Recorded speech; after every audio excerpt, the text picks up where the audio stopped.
अस्सलामुअलैकुम, welcome to my channel voice over by Amna Shah. I hope कि आप खुश होंगे। कहानी शुरू करने से पहले आपसे रिक्वेस्ट है कि अगर आपको मेरा कंटेंट पसंद आता है तो प्लीज़ मेरे चैनल को सब्सक्राइब करें। आइए कहानी का आगाज़ करते हैं। वारदात आम किस्म की चोरी की थी। ये छोटा सा एक कस्बा था जिसकी आबादी की अक्सरियत हिंदुओं की थी। मुसलमान तादाद में कुछ कम तो नहीं थे, लेकिन हिंदुओं की निस्बत कम थे। दरमियाने दर्जे का एक मुसलमान दुकानदार थाने में ये रिपोर्ट लेकर आया कि रात उसके घर में चोरी हो गई है।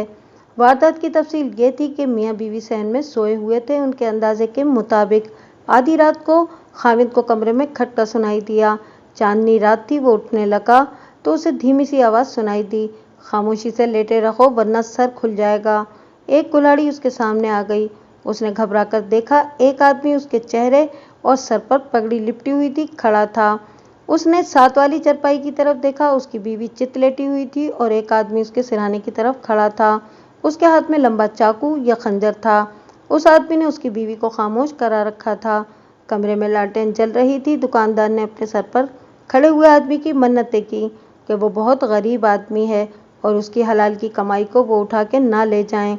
उसे कहा गया कि धीमी आवाज़ में बोलते रहो, अगर ऊंची आवाज़ निकाली तो उसे कत्ल कर दिया जाएगा। दुकानदार को ज़्यादा बोलने का मौका न मिला। कमरे में से दो आदमी निकले। एक ने एक ट्रंक सर पर उठा रखा था और दूसरे ने उतना ही बड़ा एक ट्रंक कंधे पर और एक सूटकेस हाथ में लटका रखा था।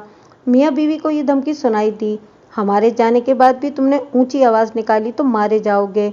उन्होंने सहन का दरवाज़ा खोला और निकल गए।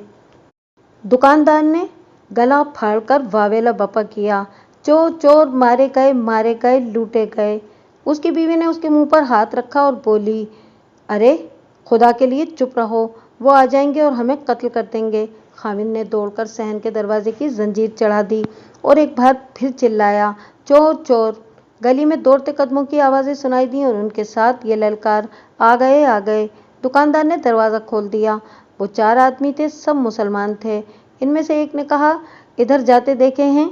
वो सब उधर को दौड़ पड़े। दुकानदार भी साथ गया। ये महल्ला कस्बे के बाहर था, यानी यहाँ कस्बा ख़त्म हो जाता था। उसकी गली मैदान में ख़त्म हुई थी। वहाँ दरख्त भी थे। वहीं से घाटी उतरती थी। आगे खुश्क बरसाती नाला था। अगला किनारा घाटी की तरह था और पथरीला, 200-400 गज आगे फिर दरख्त और आगे खेत। ये इलाका घाटियों और टीलों का था। दुकानदार और चार आदमियों ने चोरों का पीछा किया। चोरों ने वजन उठा रखा था, इसलिए ज़्यादा तेज दौड़ नहीं सकते थे। ताकुब करने वालों ने घाटी पर जाकर देखा, चांदनी में चोर खुश्क नाले के अगले किनारे पर चढ़ गए थे। उनके पीछे गए और थोड़ी ही दूर चोरों को जा लिया। इनमें से दो ने ट्रंक उठा रखे थे। इन्हीं में से एक ने सूटकेस भी उठाया हुआ था। उनके दो साथियों के पास कोई सामान नहीं था। वो आगे आगे दौड़े जा रहे थे। ताकुब करने वाले जवान और दिलेर थे। वो चोरों के करीब पहुंचे तो चोरों को ललकारा। उन्होंने ट्रंक पीछे को फेंके। इनमें से किसी एक की आवाज़ सुनाई दी, सूटकेस न फेंकना। इनकी रफ्तार तेज हो गई और वो निकल गए। सूटकेस साथ ले गए। ताकुब करने वाले रुक गए। इनके पीछे चौकीदार भी आ रहा था। उन लोगों ने ट्रंक वहीं पड़े रहने दिए। महल्ले के कई और आदमी आ गए थे। इनमें से 3-4 नौजवान कुल्हाड़ियों, लाठियों वगैरह से मुसल्लह होकर ट्रंकों के पहरे पर बैठ गए। सुबह भी धुंधली थी जब दुकानदार, चौकीदार और 2-3 आदमियों के साथ थाने में आया। मैंने दुकानदार से बहुत सी बातें पूछी जो चोरी की वारदात मुतासिरा अफराद से पूछी जाती हैं। असल माल सूटकेस में था। इसमें उसकी बीवी के जेवरात और 4,000 रुपया नकद था। उस जमाने का 4,000 रुपया आज के 60,000 रुपये के बराबर था। आजकल तो अनपढ़ लोग भी पैसा बैंकों में जमा करा देते हैं। उस दौर में लोग रुपया पैसा घरों में रखते थे। दुकानदार के घर में सिर्फ 2 अफराद थे, वो और उसकी बीवी। घर का तीसरा फर्द उसका बेटा था जो रात घर से गैर हाजिर था। उस लड़की की उम्र 17-18 साल थी। ये इनकी वाहिद औलाद थी। लड़के के साथ मेरा कोई ताल्लुक नहीं था। वो घर में होता तो एक चोर उसके भी सिरहाने खड़ा होकर उसे चुप कराए रखता। मैंने पहली बात ये नोट की कि एक चोर ने कहा था कि सूटकेस न फेंकना। इससे ये जाहिर हुआ कि चोरों को मालूम था कि सूटकेस में जेवरात और नकदी है। दुकानदार ने बताया कि सूटकेस मुकफ्फिल था। मुझे ख्याल आया कि चोरों ने उसे खोलकर नहीं देखा, वरना वो सूटकेस उठाने की बजाय जेवरात और रकम निकालकर पोटली में बांधते और ले जाते। ट्रंकों में कीमती कपड़े थे। इनमें से कुछ लड़के की शादी के लिए थे और कुछ लड़के की माँ के थे। इनके अलावा इनमें कपड़े, तकियों के गिलाफ, चादरें और खेसे वगैरह थे। कुदरत को मेरा कड़ा इम्तहान मंजूर था। मैं मौका वारदात पर जाने के लिए उठने ही लगा था कि आंधी आ गई और इसके साथ मैं बरसने लगा। इसका नुकसान ये नहीं था कि मेरी तफ्तीश रुक गई थी, बल्कि ये कि चोरों के खुरे तबाह हो गए थे। आपको कई बार बता चुका हूँ कि सुराग रसानी के लिए खुरा कितनी कारआमद चीज़ होता है। मैं वारदात वाले घर गया। मेरे पूछने पर दुकानदार ने यकीन से बताया कि उसने सोने से पहले सहन के दरवाजे की जंजीर चढ़ाई हुई थी। ये मामूली सा मकान था जिसकी सहन की दीवार पर तकरीबन 7.5 फीट ऊंची थी। मैंने दीवार को बाहर से देखा। बारिश ने तमाम निशान, अगर कोई थे भी, तो धो डाले थे। दीवार थी तो ऊंची, लेकिन चोर इससे भी ऊंची दीवारों पर चढ़कर फांद जाया करते थे। मैंने अंदर से भी दीवार देखी। ये ईंटों की दीवार थी, अंदर की तरफ सफ़ेदी की हुई थी। एक जगह मुझे ऐसा निशान नजर आया जैसे ऊपर से उतरने वाले आदमी ने यहाँ पाँव के पंजे रखे और पंजों की रगड़ दीवार पर लगी। इस निशान को बारिश ने मिटाने की बजाय वाज़ेह कर दिया था। पुलिस का एक कांस्टेबल ये भी जानता है कि मुजरिम एक से ज़्यादा हों तो ऐसी दीवार किस तरह फांदी जाती है। बाहर एक आदमी दीवार के साथ पीठ लगा के खड़ा हुआ, दूसरा आदमी उसके कंधों पर चढ़ गया और दीवार पर जाकर अंदर को इस तरह उतरा कि ऊपर दीवार पकड़ी और दीवार पर पाँव के पंजे जमा कर उतर गया। उसने सहन के दरवाजे के अंदर से जंजीर खोल दी और बाकी साथी अंदर चले गए। कमरे में जाकर देखा, एक बड़ा कमरा और उसके साथ 2 छोटे कमरे थे। ये कोठरियाँ सी थीं। इनमें से एक में ट्रंक, 2 चारपाइयाँ और कुछ सामान पड़ा था। जो ट्रंक उठाए गए वो एक-एक ट्रंक के नीचे रखे थे। सूटकेस रजाइयों और गद्दों वाली पेटी के अंदर एक रजाई के नीचे रखा था। पेटी को ताला नहीं लगा हुआ था। इससे ये वाज़ेह हो गया कि चोर घर के भेदी थे। इन्हें मालूम था कि इनके मतलब का माल कहाँ पड़ा है। ट्रंकों के नीचे से वो उठाए गए जिनमें कीमती पारचा जात थे और सूटकेस वो उठाया गया जिसमें जेवरात थे। हालांकि ये पेटी के अंदर एक रजाई की तह में रखा था। चोरों में से कोई एक घर का भेदी था। उन्होंने वारदात उसी रात की जिस रात दुकानदार का जवान बेटा घर में नहीं था, और वो होता तो शायद कुछ मुकाबला करता। मैंने दुकानदार और उसकी बीवी को बिठा लिया। दुकानदार गोल मटोल और ठिंगना सा आदमी था और उसकी बीवी लंबे कद, बड़े अच्छे रंग और दिलकश नक्शो निगार की औरत थी। मैंने तफ्तीश से हटकर सोचा कि इनके वालिदैन ने क्या जोड़ मिलाया है। मैंने ये भी देखा कि औरत, जिसकी उम्र 35 साल के लगभग होगी, बातूनी और बिलावजह बोलने वाली तो नहीं लगती थी, लेकिन मैं जो सवाल उसके खामिन से पूछता था उसका जवाब वही देती थी और खामिन उसकी तायद में सर हिला देता या कह देता, हाँ हुजूर, ऐसे ही है। इससे मैंने ये राय कायम की कि आदमी खासा बुद्धू है और बीवी इस पर छाई हुई है। बहरहाल ये मियाँ बीवी का मामला था। वारदात के साथ इसका कोई ताल्लुक नहीं था। घर में नौकर है? मैंने पूछा। नहीं। नौकरानी? मैंने पूछा। या कोई औरत कपड़े या बर्तन धोने आती हो?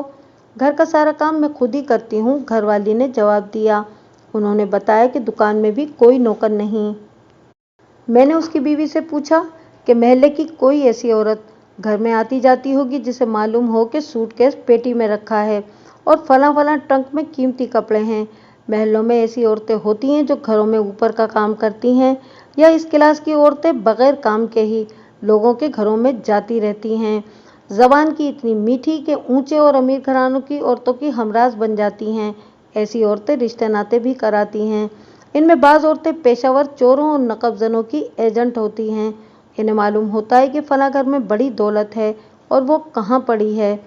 दुकानदार की बीवी ने कुछ देर सोचकर बताया कि उसके जहन में ऐसी कोई औरत नहीं आती।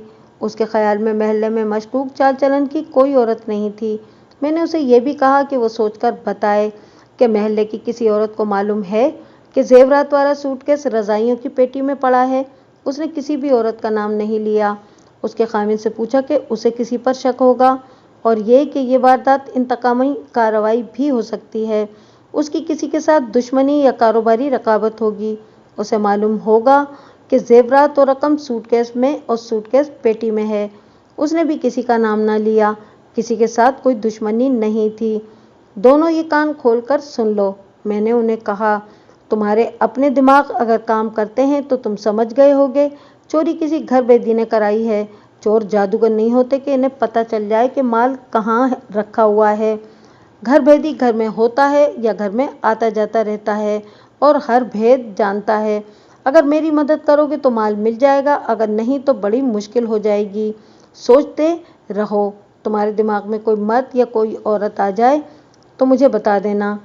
मैंने दुकानदार को साथ लिया और उस जगह जाने को कमरे से निकला जहां चोर ट्रंक फेंक गए थे। मैं एक बार फिर दीवार को अंदर से देखने के लिए रुक गया, जहां किसी के उतरने के निशान थे। ऊपर से नीचे तक देखा, फर्श पर कीचड़ में चमकती हुई कोई छोटी सी चीज नजर आई। मैंने उठाई तो ये अंगूठी थी। दुकानदार को और उसकी बीवी को दिखाई। दोनों ने कहा कि ये इनकी नहीं। बीवी से मैंने कहा कि वो और गौर से देखे। वो बड़ी धीमी आवाज में बोली, नहीं, ये हमारी नहीं। मैंने उससे अंगूठी लेकर जेब में डाल ली और कहा कि चोर अपनी निशानी छोड़ गए हैं। यह आम किस्म की सादा सी अंगूठी थी जो हर एक सुनार के हाथ तैयार मिलती थी। उसकी बनावट खास होती तो मैं सुनारों की मदद ले सकता था। मैं ट्रंकों वाली जगह गया। ट्रंक एक दूसरे से दूर दूर पड़े थे, एक उल्टा एक सीधा। आंधी और बारिश ने कोई खुरा खोज नहीं रहने दिया था। मैंने हेड कांस्टेबल से कहा कि वो कागजी कार्रवाई करे और ट्रंक थाने पहुंचा दे। तमाशाइयों में 2-4 आदमी भी मौजूद थे जिन्होंने रात चोरों का ताक़ुब किया था। मैंने इन सबको बुलाया और उनसे पूछा कि उन्होंने कहाँ तक ताक़ुब किया और चोर किस तरफ चले गए थे। उन्होंने मेरे सवाल का जवाब तफसील से दिया और मुझे वहाँ तक ले गए जहाँ उन्होंने ताक़ुब तर्क किया था। वो ये न बता सके कि चोर आगे जाकर किस तरफ चले गए थे। आगे ज़मीन ऊंची नीची थी और चांदनी में इतनी दूर तक देखा भी नहीं जा सकता था। इनमें से एक ने बताया कि वो उस वक्त इत्तेफाक से छत पर बैतुल खुला में गया था। उसे चोर चोर का शोर सुनाई दिया तो उसने नीचे देखा। 2 आदमी ट्रंक उठाए दौड़े जा रहे थे और 2 आदमी बगैर किसी सामान के आगे आगे दौड़े जा रहे थे। उसके मकान की छत से खुश्क नाला नजर आता था। वो दौड़कर नीचे उतर आया। इतने में 3 और जवान आ गए। 4 हो गए ये। इनमें से एक के पास डंडा और एक के पास हॉकी स्टिक थी, बाकी 2 खाली हाथ थे। मैंने नंबरदार और चौकीदार से कहा कि वो चंद काबिल एतमाद आदमियों को साथ लें और दूर आगे तक के इलाके की तलाशी लें। हो सकता है कि चोर सूटकेस से जेवरात और नकदी वगैरह निकाल कर ले गए हों और खाली सूटकेस फेंक गए हों। नंबरदार और चौकीदार फौरन आगे चले गए। सिमत मालूम करने की मैं कोशिश कर रहा था जिधर चोर गए थे। चोर उसी कस्बे के हो सकते थे। मैं दुकानदार को और ताक़ुब करने वाले आदमियों को थाने ले गया। मैं थाने में जो हिदायत दे आया था उन पर अमल दरामद शुरू हो गया था। कस्बे के 4-5 मुश्तबा सजा याफ्ता और आदि मुजरिम बुलाए जा चुके थे। इर्द गिर्द के देहात के इस कुमाश के आदमियों को थाने लाने के लिए कांस्टेबल चले गए थे। मैंने इन्हें अलग बिठा लिया। मैं जिस वक्त की कहानी सुना रहा हूँ उस वक्त हर जुराइम पेशा का अपना जो फन था वो उसी का कमाल दिखाया करता था। मसलन सुनसान राहों पर रातों को मुसाफिरों को रोक रोक कर लूटने वाले शहरों में आके चोरी नहीं करते थे। शहरों में चोरियां करने वाले रहजनी नहीं करते थे। इनमें जो ताले तोड़ने के माहिर थे वो ताले ही तोड़ा करते थे, नकब नहीं लगाते थे। नकब लगाना एक अलग फन था। हर चोर नकब नहीं लगाता था क्योंकि यह हर किसी के बस की बात नहीं थी। थानों में इन लोगों का रिकॉर्ड इतना मुकम्मल होता था कि हमें किसी वारदात की सुराग रसानी में मुश्किल पेश नहीं आती थी। हम तरीका वारदात से समझ जाते थे कि ये फलां का काम है। चोरी की ये वारदात मुझे पेशावरों की नज़र नहीं आई थी। चोर 4 बताए गए थे, यानी एक गिरोह था।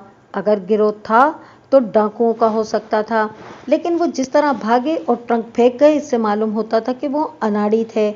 अगर वो मुनस्सम और पेशावर डाकू होते तो ट्रंक अपने पीछे आने वालों का मुकाबला करते और इनमें से 1-2 को कत्ल या जख्मी कर जाते। पहली बात तो यह है कि वो ट्रंक उठाने की ज़हमत ही न करते। घर में सिर्फ एक मर्द और एक औरत थी।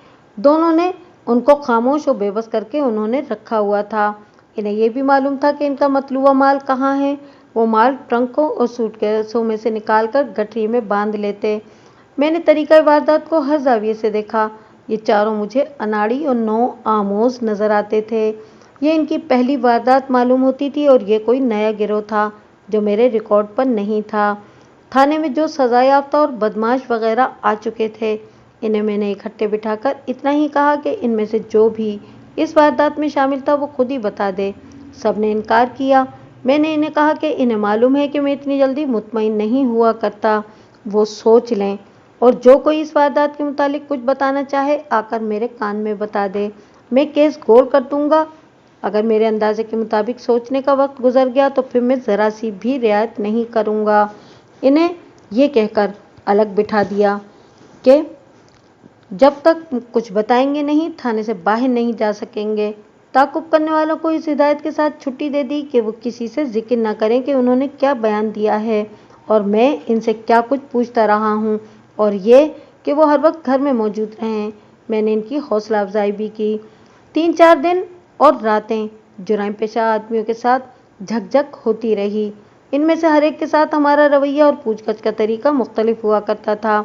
बाज़ के साथ ज़बानी बातें होती और बाज़ लातों के भूत होते थे, और इनमें 1-2 ऐसे भी होते थे जिनके साथ हम काम की मालूमात के एवज़ सौदेबाजी भी कर लिया करते थे। इन लोगों की ज़हानत औसत दर्जे के पुलिस इंस्पेक्टर जितनी होती थी। इनमें से बाज़ सुराग रसानी के भी माहिर होते थे, वकालत के गुर भी जानते थे। मैंने इनमें से सख्त जान अफराद को अपने एएसआई और एक हेड कांस्टेबल के हवाले कर दिया, और जो ज़हीन और उस्ताद थे उन्हें अपने पास रखा। अगर मैं आपको ये सुनाने लगूं कि हर एक से हमने क्या पूछा, उन्होंने क्या क्या जवाब दिए और मैंने इन जवाबों से कितने काबिल कबूल समझे और क्यों, तो ये कहानी कभी ख़त्म नहीं होगी। मुख्तसर ये कि इनमें से बाज़ उस्तादों ने मेरी इस राय की तस्दीक कर दी कि चोरों में से कोई घर का भेदी है, और घर भेदी इनके साथ नहीं था, वो महल्ले का कोई फर्द भी हो सकता है। मेरी राय तो ये भी थी कि वारदात किसी उस्ताद की नहीं, इन जुराइम पेशा उस्तादों में से 2 मेरे मोतमिद थे। 3-4 बड़े पेचीदा केसों में उन्होंने अपने आप को खतरे में डालकर मेरी मदद भी की थी। उन्होंने मेरा जहन साफ कर दिया। ये तो मुझे पहले ही महसूस हो रहा था कि ये कोई मुनज़्ज़म गिरोह मालूम नहीं होता। 3-4 दिनों की काविश और मगज़ खपाई से मुझे यकीन हो गया कि ये कोई निकम्मे चोर थे और कच्चे थे, और ये वारदात किसी घर भेदी की रहनुमाई में हुई है। मेरे मुखबिर भी मसरूफ़ थे, अभी काम की कोई बात मालूम नहीं हुई थी। मैंने चौकीदार को बुलाया और उससे बहुत कुछ पूछगछ भी की। पूछा कि जब दुकानदार के घर से शोर उठा उस वक्त वो कहाँ था। उसने कहा कि वो कुछ देर पहले वारदात वाली गली का चक्कर लगाकर दूसरी गली में गया था। उसने शोर सुना तो उस गली में वापस आया। उस वक्त चोर गली से निकल गए थे और 3-4 आदमी उनके पीछे दौड़े जा रहे थे। उसने उससे पहले अपनी ड्यूटी के इलाके में कोई अजनबी या जान पहचान के आदमी गुजरते नहीं देखे थे। उस दौर में कस्बों में सरकारी चौकीदार हुआ करते थे। ये टाउन कमेटियों का इंतज़ाम होता था। हर वार्ड में रात को एक चौकीदार पहरा दिया करता था। इनका मेट यानी कि इंचार्ज भी हुआ करता था। अक्सर कस्बों में नेपाली गोरखे चौकीदार होते थे। ये लोग दयानतदार और ड्यूटी के सख्त पाबंद थे।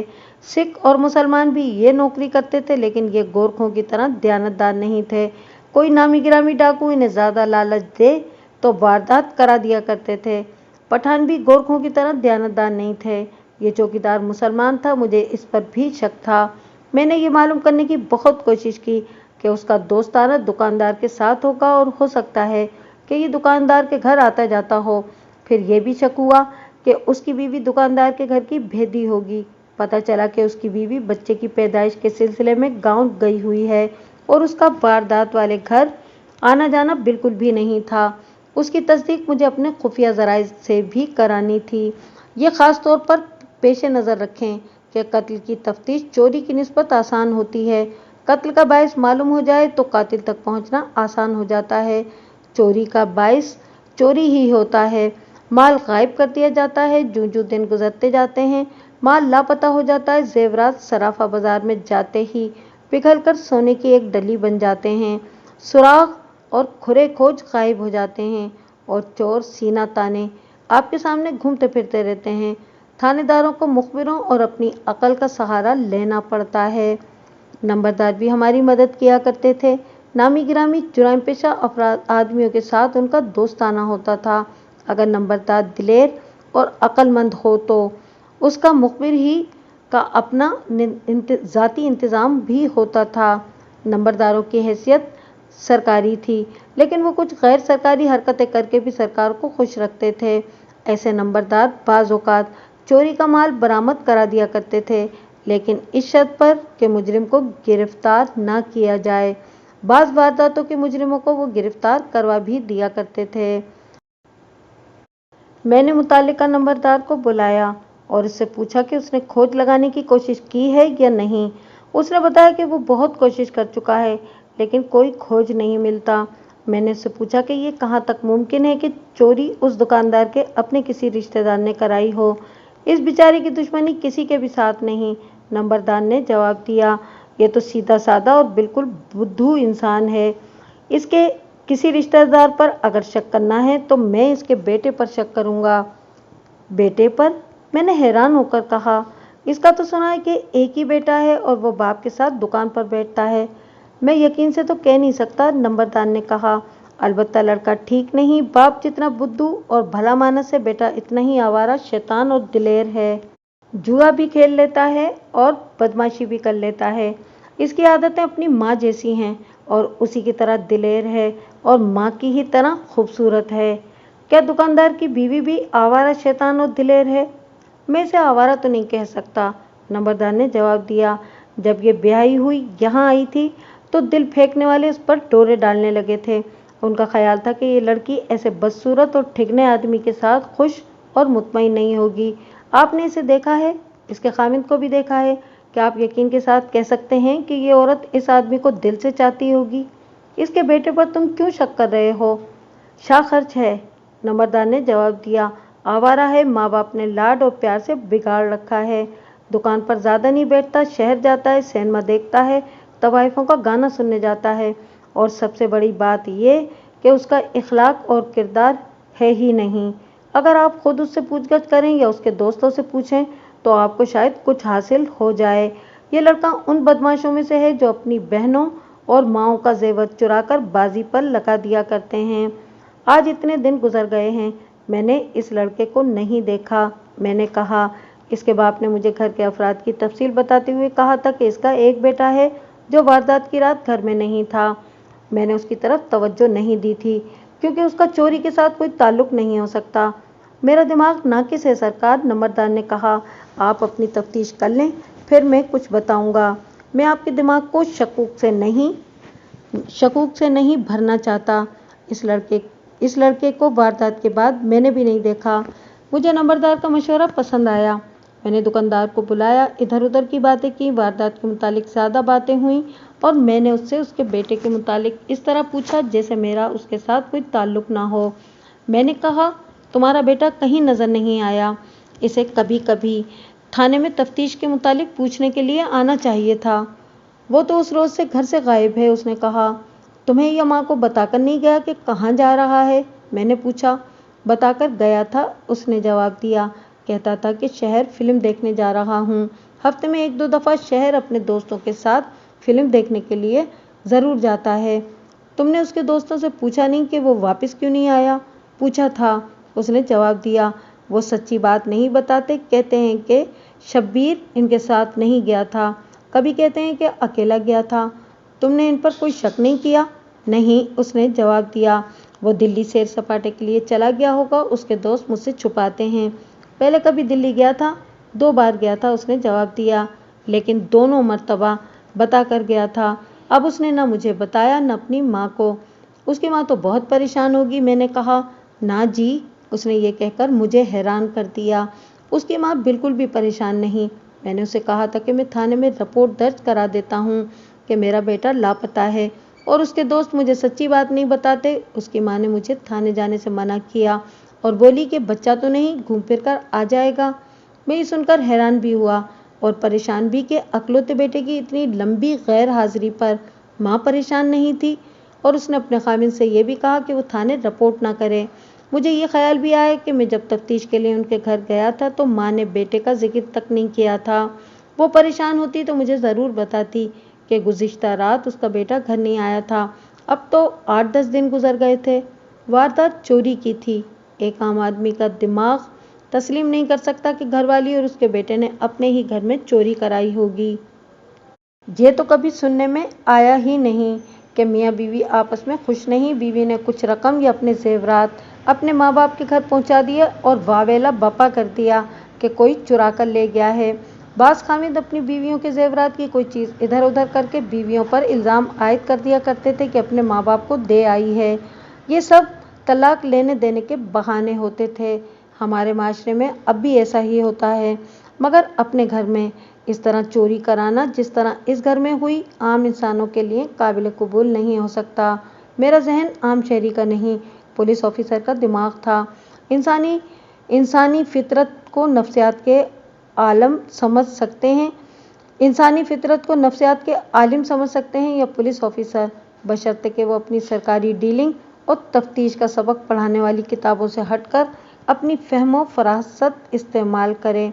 मेरे सामने जो सूरत हाल आ गई थी उसे समझने के लिए मुझे अपने मुशाहिदात, तजुर्बात और अकल की ज़रूरत थी। मैं तो तिनकों के सहारे ढूंढ रहा था, यहाँ मुझे मदारियों जैसे करतब दिखाने थे।